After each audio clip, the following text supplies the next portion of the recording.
Merci beaucoup pour cette troisième intervention. Je vais laisser la place, bien sûr, dans une minute à toutes les questions que vous pouvez vous poser. Je tiens simplement à remercier notre collègue Sandra Hernandez pour les très jolies photos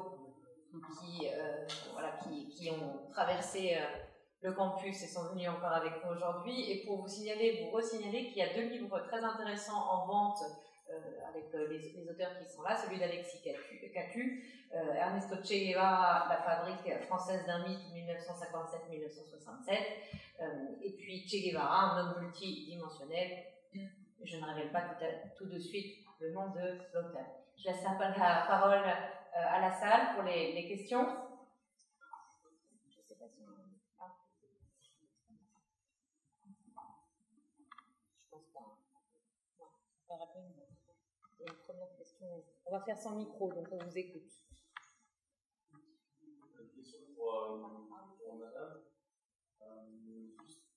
Qu'est-ce qui était reproché à la politique féministe de l'URSS et comment Guevara voulait changer ça? Pourquoi l'idéal socialiste de Guevara? Quels étaient les détails politiques reprochés à l'URSS par Guevara? Et c'est quoi l'idéal socialiste de Guevara?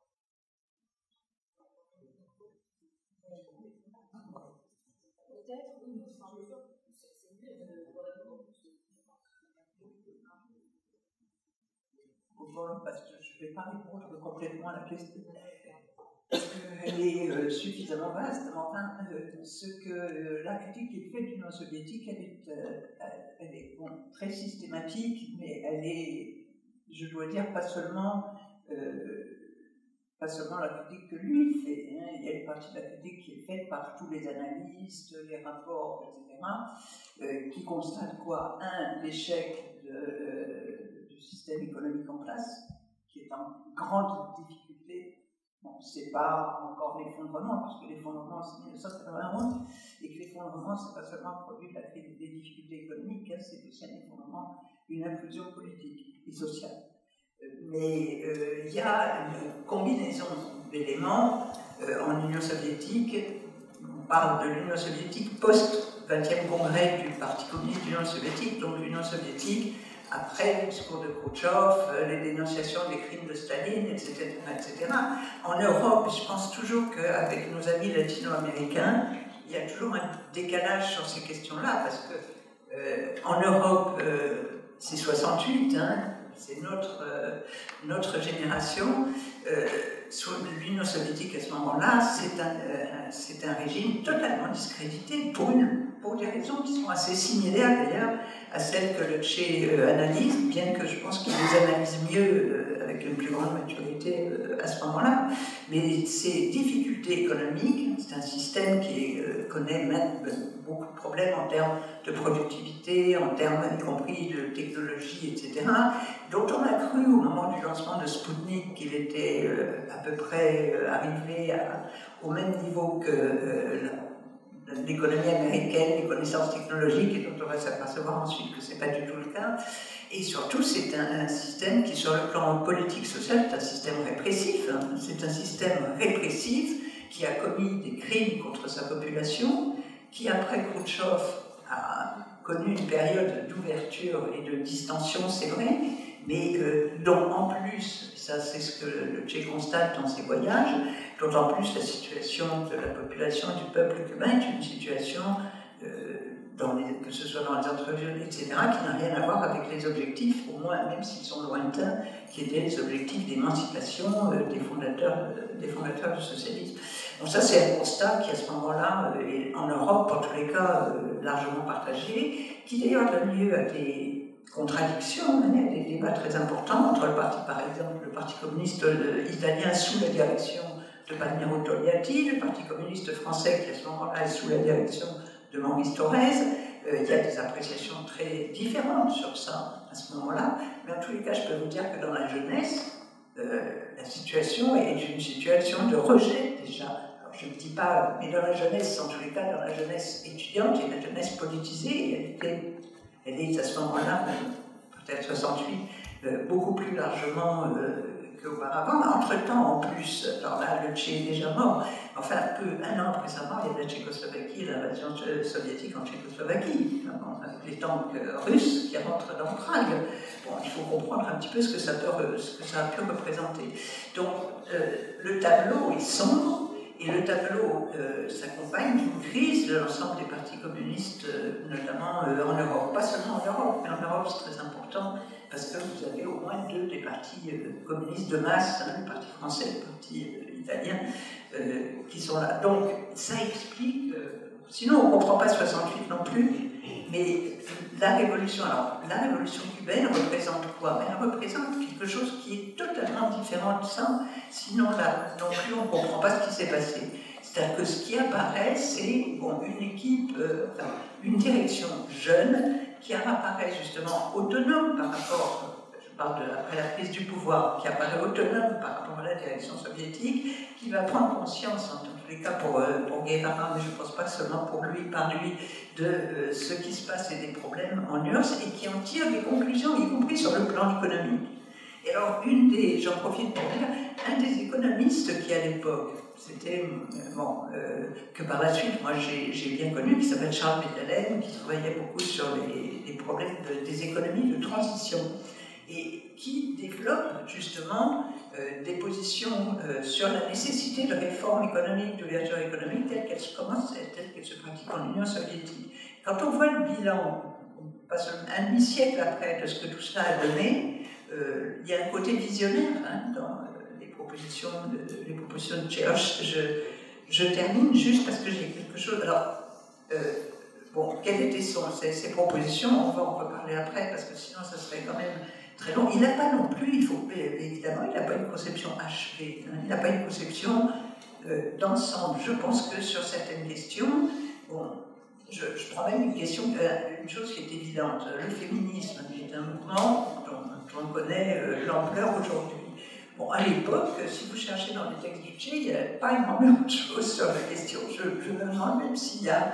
Bon, par exemple, je vais donner un autre exemple. C'est un mouvement qui a pris une ampleur par la suite quand même très grande.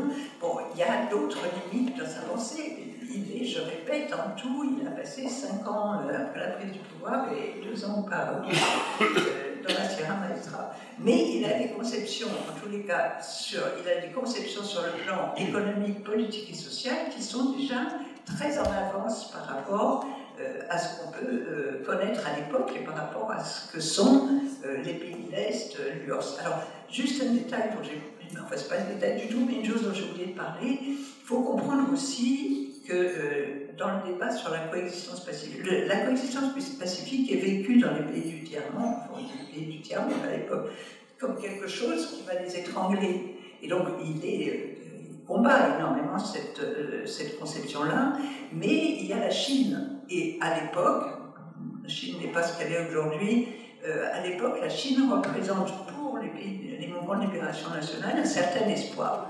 Mais enfin, à ma connaissance, même si de temps en temps, dans les écrits du Tché, il y a des références à l'expérience chinoise, à ma connaissance, il n'a jamais non plus été un adhérent. Donc c'est encore une pensée, je dirais c'est une pensée inachevée sur le plan de la conception générale. C'est pas, on ne peut pas dire que c'est pas le capital, c'est pas une position systématisée, mais c'est une conception qui est déjà qui contient beaucoup d'éléments critiques et déjà des éléments qui sont des éléments clés pour la réflexion sur ce que doit être une économie de transition dans une perspective d'émancipation.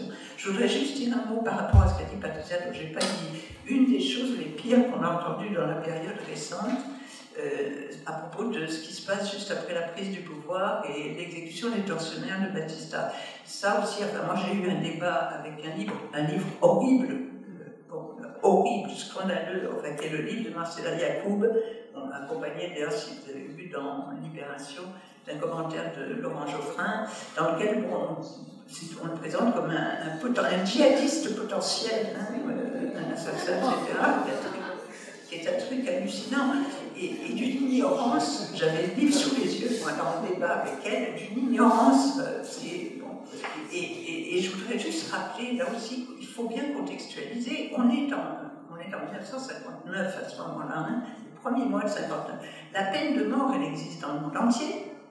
Et en 1959, on est à même pas 15 ans après la libération en France. Et après la libération, il y a eu une épuration terrible en France. Et cette épuration, elle a contre ceux qui avaient collaboré pendant la guerre. Et cette épuration, elle a concerné des milliers de gens.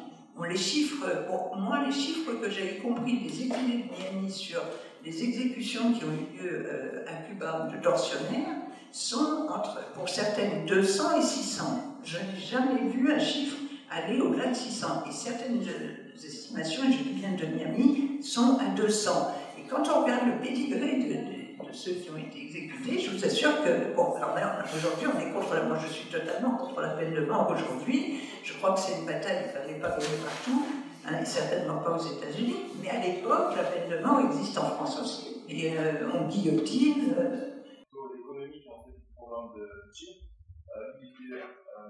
ce qu'on a étudié, était pour le travail volontaire. Donc, est-ce que je pourrais revenir sur cette partie-là de cette vision économique? Est-ce que ce n'était pas au final beaucoup trop utopiste? Est-ce que ce n'était pas une vision trop positive de l'être humain qui, au final, qu'on veuille ou non, recherche du profit même dans son travail? Ce sont des questions qui ressurgissent aujourd'hui et c'est très bien. C'est vrai qu'on en avait parlé l'autre jour avec Olivier Gérard, qui est jeudi. On l'a abordé aussi à travers le documentaire de Tancred Ramenet, qui est venu présenter jeudi soir, et que vous pouvez toujours voir en replay sur le site de la SECIR, que je ne vais jamais sur.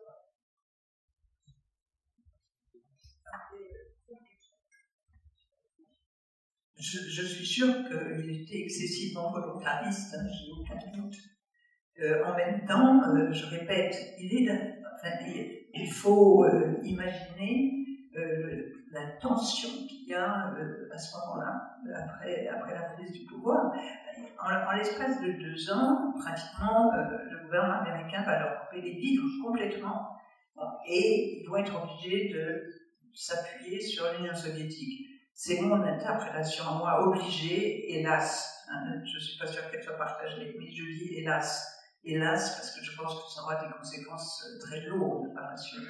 Mais en même temps, c'est sûrement une condition de survie. Et deuxièmement, il y a l'autre problème. Alors, le problème du travail volontaire en soi, bon, il veut donner l'exemple.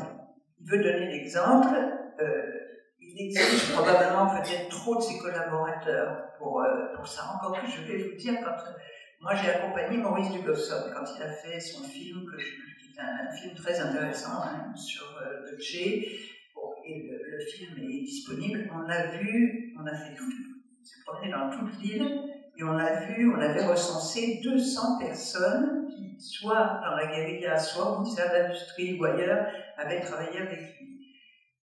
L'admiration que tous ceux qui ont été avec lui portaient, mais ça va du plus simple employé aux autres, c'est extraordinaire. Et en plus, contrairement à ce que j'entends parfois de la part de certains économistes cubains, il y avait une rigueur dans le fonctionnement du ministère de l'Industrie, un niveau d'organisation, de prévision. Vous voyez comment là-bas vous avez ces carnets de notes. C'est quelqu'un qui dormait 4 heures par nuit et qui notait absolument, et qui avait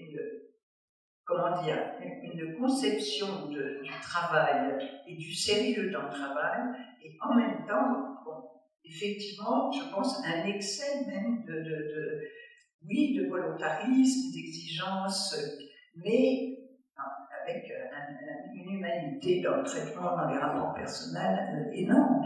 Et la tâche, c'était surhumain dans cette période-là, ce qu'ils avaient affronté. Donc, je pense qu'en même temps, ce travail volontaire, c'est quand même quelque chose qui soude autour de lui. En tout cas, moi, c'est l'impression que j'ai toujours eu, qui soude autour de lui les gens, qui les mobilisent, qui les motivent. Je ne dis pas que c'est suffisant, je ne dis pas qu'il faut faire que ça.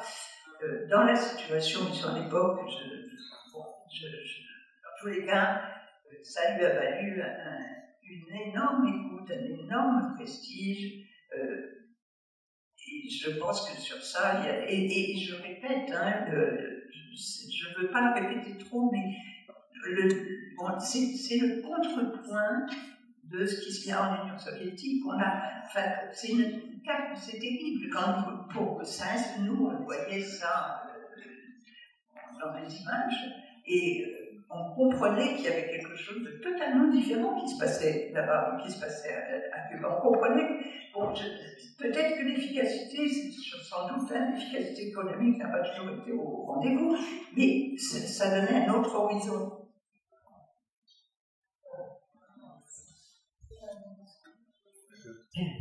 Une question pour Jim et une question pour Jeannette. Pour Jim, vous avez évoqué un certain nombre d'intellectuels américains qui sont plutôt des philologues, des philosophes, des linguistes, des cinéastes aussi connus qui se sont engagés par rapport aux questions humaines. On n'a pas vu, alors des gens comme Noam Chomsky et quelques autres qui ont été cités, entre autres, on n'entend pas tellement de grands romanciers ou de grandes romancières américaines, je pense à Toni Morrison, par exemple, s'exprimant sur des sujets comme ça, qui auraient pu mettre son prestige au prix Nobel de littérature. Peut-être que je me suis trompé sur des questions comme celle-là. Voilà, c'est une question. Deuxième question, est-ce que le Parti communiste américain qui existe, et qui est un tout petit parti, s'est prononcé sur la révolution, sur Fidel Castro, etc. Ça, c'est une question. Alors, après, j'ai une question pour Jeannette. Pour Jeannette, ce que je trouve... deux questions. La première question, c'est il y a quelque chose que je n'arrive pas très bien à comprendre. Et vous avez très bien dit, au fond, combien Cuba était dépendant économiquement et en particulier de l'économie sucrière. Et ça a été quand même central, notamment dans la dégradation des relations avec les États-Unis, qui a conduit jusqu'à, évidemment, l'embargo français, la loi de nationalisation, mais ça avait été précédé de ces fameux quotas sucriers. La question sucrière était extraordinairement indépendante. Et vous avez dit à un moment donné que c'était quand même l'originalité de la Révolution, c'était de sortir de cette dépendance sucrière et de nous mener un projet totalement autonome. Or, il se trouve que, dans les faits, Cuba est devenu aussi dépendant de cette alliance soviétique avec cette exportation du sucre en échange des importations pétrolières. Et en même temps, Fidel Castro annonçait les grands objectifs de la fameuse SAFA dans les années 70, d'atteindre les fameux 10 millions de tonnes, etc. Donc ça faisait quand même partie des objectifs majeurs, quand même. Donc il y a quelque chose de contradictoire que j'ai du mal à comprendre. J'aimerais bien votre analyse. Est-ce qu'il y a des divergences aussi d'analyse entre Fidel et le Che sur cette question-là? Alors ça, c'est la première question. La deuxième question, vous avez à un moment donné évoqué, parmi les principes, juste rapide, combattre les idées par les idées. Cette question, pour terminer, dernière question, à la fin de sa vie, Fidel se définissait comme le soldat des idées.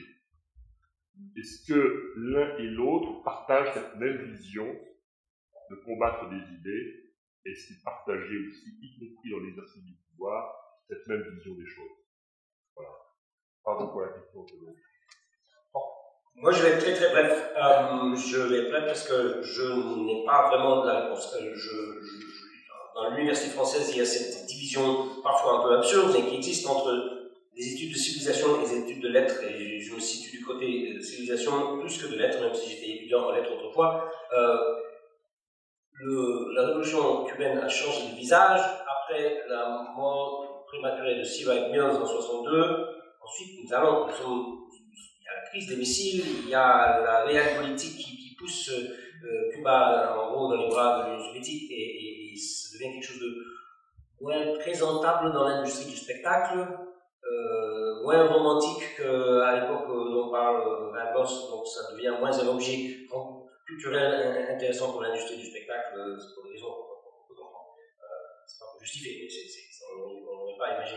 Il y a eu quelques films sur fond de Cuba dans les années 60-70, mais en général, ce sont comme l'explique Hugo, ce sont des films où on voit des Nord-Américains, des Yankees qui vont à Cuba pour se découvrir. Ça se passe plus autour des autres personnages nord-américains que Cuba. Les intellectuels de l'étoffe de Mills ont été assez peu nombreux à rallier Cuba à l'époque, pour des raisons liées à l'époque, parce qu'on est vraiment en pleine guerre froide. Difficile de se positionner en faveur d'une révolution qui était passée comme allant dans le sens des communistes, au sens large, où on l'entendait à l'époque de la guerre froide aux États-Unis. Et après, comment dire, après la solidarité autour de la révolution cubaine aux États-Unis, il devient une affaire de réel politique et de soutien critique, bien souvent. Ça se passe dans des petits milieux d'intellectuels qui suivent ces affaires-là. Il y a une publication qui est remarquable à laquelle je suis abonné depuis 30 ans, qui a commencé à exister en 67. C'est le NAC Report, le North American Report Black America, qui est remarquable. Et si on cherche des analyses un peu sérieuses de ce qui se passe à Cuba, c'est là qu'il faut aller d'abord. Latin American Perspectives aussi, des revues universitaires, mais des universités engagées. Une chose, je me permets, dans les années 70-80, il y avait une figure révolutionnaire afro-américaine qui a été la devise, qui a été accueillie à Cuba après sa sortie de prison, à la limite des années. Donc il y a quand même eu un rapprochement de la lutte afro-américaine du parti de États-Unis. Oui. Alors, ça rejoint la question de Stéphane sur le Parti communiste, oui, et le Parti communiste à l'époque dont nous parlons, 60-71, est très microscopique et pratiquement dans la clandestinité, mais ils sont enthousiasmés pour la révolution cubaine, qui les refait naître un peu. Mais si j'ai insisté sur la nouvelle gauche qui naît en même temps, je pense que c'est ça qui est le courant qu'il a emporté dans les années 60. Le Parti communiste reste très microscopique et loin derrière le soutien de la jeunesse à l'époque. C'est très rapide. L'histoire du PC ne figure pas vraiment dans la recherche que j'ai faite, mais mérite d'y figurer. Je songe pour la deuxième mouture de ce travail. Bon, c'est une vaste question, les deux questions de Stéphane. Je vais répondre à la première en donnant mon avis à moi, mon appréciation personnelle. Je pense à la fois que le gouvernement cubain n'avait pas le choix au début de la révolution, pas d'autre choix que de s'appuyer sur l'URSS dans un premier temps. Pour résumer les choses, cet appui soviétique sur le court terme, on peut éventuellement le faire sur le moyen terme, a été une aide très importante. Je pense que sur le long terme, a été extrêmement négatif. Donc après, quand on est dans des contraintes géopolitiques de cet ordre-là, c'est évidemment difficile de dire, voilà ce qu'il fallait faire. Mais je suis convaincue de ça. Je trouve que les effets pourquoi ? D'abord sur le plan traitement économique, ça a effectivement maintenu Cuba dans quoi ? Pas la monoculture, parce que c'est un peu plus compliqué que ça si on regarde au fil des années, mais en tout cas dans la dépendance sucrière au début, l'objectif des 10 millions de tonnes, qui n'ont jamais été atteints pour 1970, 10 millions de tonnes de sucre, bon, c'est exactement ça. Et qu'est-ce qui se passe ? Alors, il y aura 1 million et des poussières, mais qu'est-ce qui se passe ? Il se passe que, en fait, pour les soviétiques qui achètent du sucre cubain à un prix quand même plus élevé que celui du marché mondial à ce moment-là, acheter du sucre de canne revient moins cher que produire du sucre de betterave. Je suis totalement incompétente sur ce sujet, mais c'est un économiste soviétique qui m'a expliqué comment les balances matières fonctionnaient, comment le prix du sucre, d'achat du sucre pour Cuba était fixé, plus le prix du pétrole, tout ça dans le cadre d'un barter trade, d'un accord de troc, et moyennant quoi, les Cubains, dans cet échange, à Cuba, il fallait produire le maximum de sucre qui était payé à un prix substantiel, c'est vrai, mais qui interdit quand même pour beaucoup la diversification. Et ça, c'est pour ça que je dis sur le court et le moyen terme, je crois, en tout cas sur le court terme, l'aide, elle est indispensable à la fois et utile par beaucoup d'aspects quand même, hein, si on veut discuter, c'est compliqué, mais globalement, sur le long terme, qu'est-ce qui se passe en 90-91 ? L'économie s'effondre, 35% de chute du PIB, c'est une véritable catastrophe pour le pays. Du jour au lendemain, pratiquement, il faut comprendre, justement par rapport à la question qui était posée tout à l'heure sur l'Union soviétique, il faut comprendre ce que ça représente d'arrêter en même pas un an tous les échanges commerciaux avec ce pays qui en dépendait totalement. C'est une pratique absolument scandaleuse. Tout ça n'a rien à voir avec le socialisme ni quoi que ce soit. Ça s'était produit une première fois avec la Yougoslavie, mais la Yougoslavie avait trouvé des aides côté occidental et côté américain. C'est aussi, d'ailleurs, au passage, une des raisons pour lesquelles Guevara a une vision très critique de ce qui se passe en Yougoslavie. Je pense en partie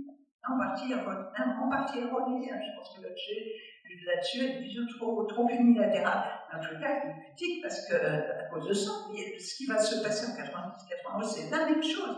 Le pays va plonger. Pourquoi? Parce que c'est fini l'échange sucre-pétrole avec des taux préférentiels, etc. Alors, il y a quand même eu un début de diversification, mais très, très limité. On le voit aujourd'hui quand même. Tout ce qui est en train de se faire ou d'essayer de se faire a commencé, pour beaucoup, après la rupture avec Moscou.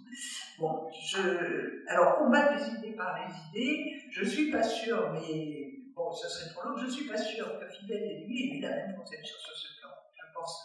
Je ne suis pas sûre, je pense qu'ils n'ont pas la même formation intellectuelle.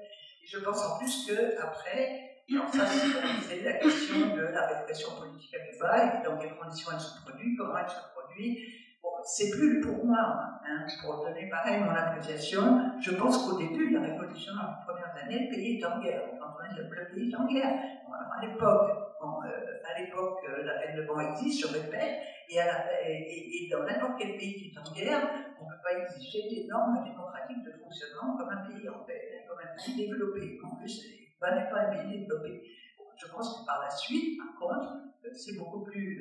il y a un moment, un stade où les choses changent, et je pense que les pratiques auraient dû changer aussi. Maintenant, on ne peut pas faire dire non plus au Che qui n'est plus là depuis longtemps ce qu'il aurait fait dans une telle conjoncture.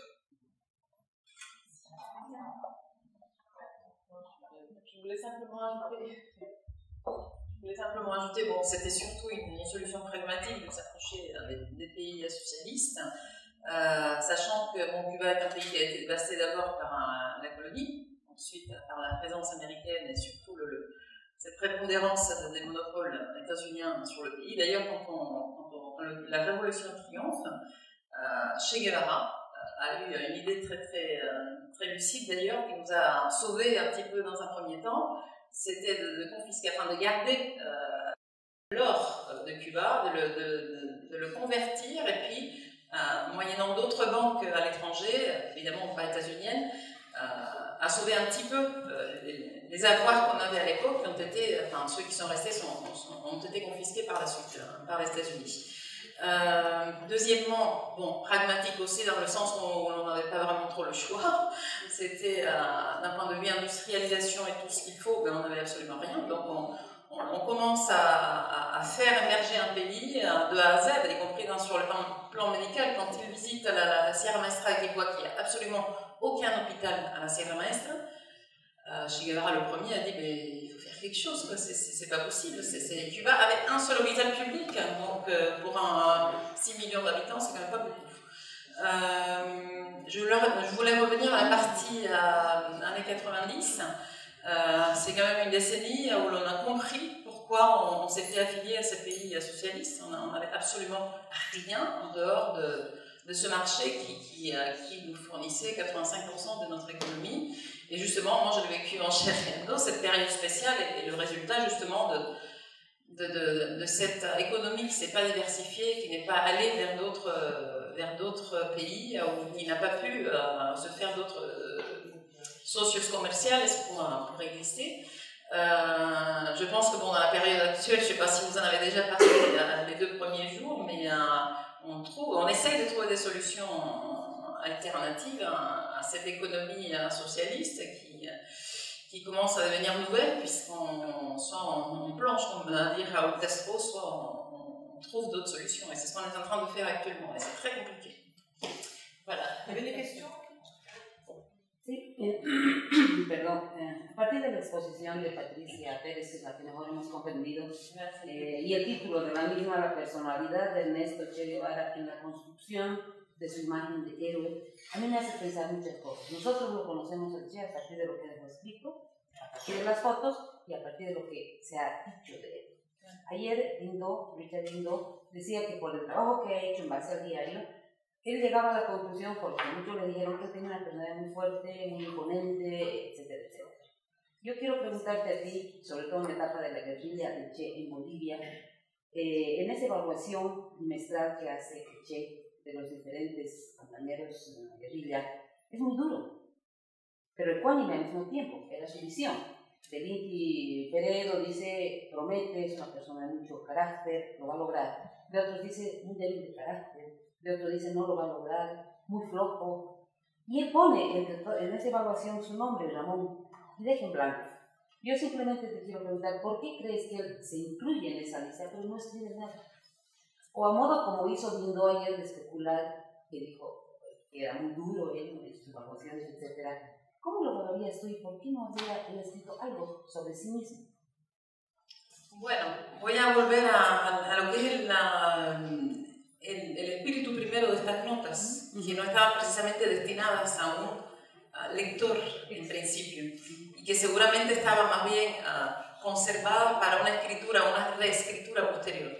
Yo pienso que quizás esta dureza en la caracterización de los hombres que lo acompañaban viene primero por la situación misma en que se encontraba el Che, que pensaba que era un ser humano, no era más que un hombre, no era ni un dios, ni una estatua de cera, ni mucho menos, y que precisamente las vivencias que tuvo quizás en otros medios, en otras situaciones donde convivió quizás con guerrilleros de otra factura o con situaciones que no lo llevaron a esta caracterización de las personas que lo acompañaban, pues bueno, tendríamos que estar al lado de él y preguntarle, hacer una cita, digamos, espiritista para saber por qué lo hizo, pero pienso que un dirigente, desgraciadamente, como yo lo decía anteriormente, sobre todo en un contexto como el latinoamericano, no tiene mucha alternativa. Digamos que, bueno, no estoy justificando para nada la visión del Che, pero en una guerrilla como esta, donde se estaban realmente jugando el pellejo, no sé, quizás yo misma lo hubiese hecho también. Él era el que dirigía las acciones, el que tenía, como quien dice, la responsabilidad de toda esa gente. ¿Y quién dice que esas notas no estaban dirigidas al mismo? Quizás a una evaluación futura, dicha quizás con otras palabras. Pero bueno, generalmente cuando vemos a alguien lo vemos nosotros. Es difícil verse a sí mismo, es decir, que a no ser en un espejo que raramente nos envía la realidad de nuestra personalidad, no veo cómo puede ser autocrítico al punto de dejarlo hecho, escrito, porque él sabe lo que pensaba sobre sí. Claro que no dejar huella hace que dudemos quizás de su capacidad para criticarse en una situación tan peligrosa como la que estaban viviendo. No sé, no soy ni espiritista ni otra cosa, pero es la imagen que tengo según lo que conozco de él.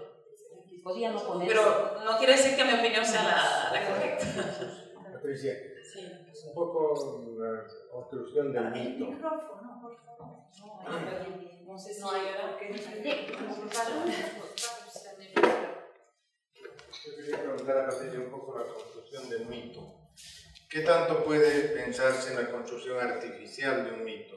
Con fines utilitarios, con fines de manipulación política. ¿Y qué tanto tiene que ver la propia espontaneidad en el imaginario de la gente, en la construcción de un mito, a partir de un acontecimiento especial o de un personaje especial como el Che? Bueno, la pregunta es complicada, ¿no? Digamos que todos necesitamos un poco tener un modelo, más que un mito que nos guíe, que nos diga cuáles son los valores que quizás son los más válidos para el ser humano. En el caso del mito del Che, bueno, hay varias versiones sobre lo que fue la construcción del mito ahí, desde la utilización que hizo la izquierda en los años 60 aquí en Europa, hasta la mitificación que llevó a cabo el pueblo cubano en función de lo que sabían del personaje, de lo que conocieron, de lo que convivieron con él. Bueno, yo tuve la suerte de trabajar con uno de los Cuando era guía de turismo en Cuba, estuve con uno de los antiguos choferes del Che. También trabajé, por suerte para mí, con el que era guardaespaldas de Camilo.